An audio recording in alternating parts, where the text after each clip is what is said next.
Learning objectives C and D want us to state the horizontal asymptotes and the domain and the range of graphs. So let's just first define some features of the graph here. So as you notice here, if we look at this graph here, the graph actually rises from left to right, or it grows. I want to talk about the domain. The domain of the graph is the x values. In the range of the graph are the y values. Remember, we've talked this a little bit. Domain and range are alphabetical. D comes before R as x comes before y. That's how I can remember domain goes with the x's and range goes with the y's. Now, the asymptote is a new word you probably haven't heard before, and here's what it is. It's a horizontal line that the graph approaches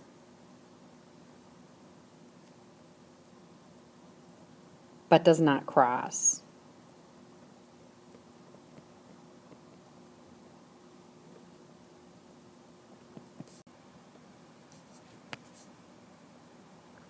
So for this example up here, when you look at this graph, this is a horizontal line the graph is approaching but doesn't cross, and is its asymptote.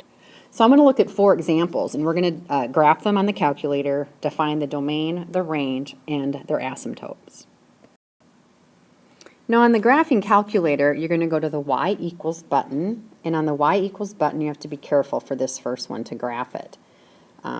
You're going to type 2 and then the caret key. On the older operating system, notice this exponent is x plus 3. They're both the small ones. So you have to put that in parentheses and type x plus 3 like that so the calculator knows it is the exponent. The newer operating system, when you type on the calculator and do y equals 2, when you do caret, it actually creates this little box for the exponent, and all you have to do is type the x plus 3. And it will look like an exponent. So just know which type of operating system you're on for your calculator. When you do that for this first graph here, what it's going to look like is something like this. Okay. It's a growth function. One way we can tell, the base number is a 2, which is greater than 1, and also as you read it left to right, we see it grow. Now they're going to ask you what is the horizontal asymptote, and if you look at it right here, this is the line that the blue graph is approaching but not crossing. And it looks like it crosses at the number 0. Be careful, this is the x-axis and this is the y-axis.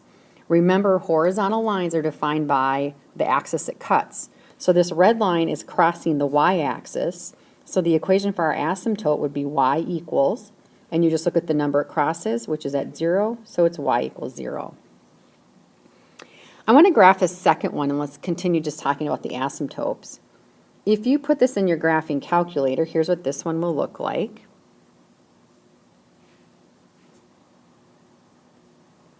Okay, the graph's going to come in and look something like this. Okay, and then this is the x and the y-axis. And if they ask you for the asymptote, what you're going to do is look for an imaginary horizontal line that gets really close to, and it's going to be right here. And you're going to see what number it crosses at, which is -3, and notice it's the y-axis, so the equation here is y equals -3. Now let's talk about the range next. Since the range is related to the y's, remember the domain is related to the x's. So what you want to do for the range, let's go back to this first graph, is you want to see how far you travel on the y-axis until you start seeing activity. And I'm going to start way down here on the graph paper. So let's look here at -4. If you look at -4, you're going to notice in this range there's no activity for the graph. You don't see any blue graph. Well, at -3, there's still no blue graph. At -2, there's still no blue graph. At -1, there's still no blue graph. When does the activity actually start? It's at the number 0. So what you would do for the range is you're going to say what the y's look like. And you're going to say the y's start activity at the number greater than 0. Because now when we hit above 0, we see here that when y is about right here, we see activity on the graph. When y is here, we have graph activity. So if we look at the second graph and we want to know what is its range, we're going to notice down here and here, there's no activity down here at -5. There's no activity here at -4. The asymptote starts at -3, so everything above this asymptote it starts, so the range is the y's greater than -3. Now the last part is to define the domain, which is the x's. So to do that one, you just travel along the x-axis, and I'm going to come back to the first graph, and just notice these tick marks. As I travel, I'm in the negative x's, and then I hit the positive x's. And what I'm looking for is there graph activity? Well, when I'm here at this negative x value, again this graph would continue, there's graph activity. At this negative x, there's graph in the picture, there's graph in the picture, there's graph in the picture. Way over here at these positive x's, there's still graph in the picture. What you're looking for the domain, are there any breaks in the graph where they tried to put a number in for x and it came back and said, I can't graph a point. If you look at this thing continues on forever and ever. It continues and it flows. When they tried to put in, for example, the number 3 right here, they got a point. When they put in 4, they got a point. Never did they have an issue and it break. So the domain for exponential functions, we say, are all real numbers. So all real numbers, I'll do as a symbol there. Well, if you look at the second graph, these are all the x activities, these are all the x's. You don't see a break in this graph. This graph, every time they choose a value for x, if they chose this guy here, that was the point. If they chose this guy here, that was the point.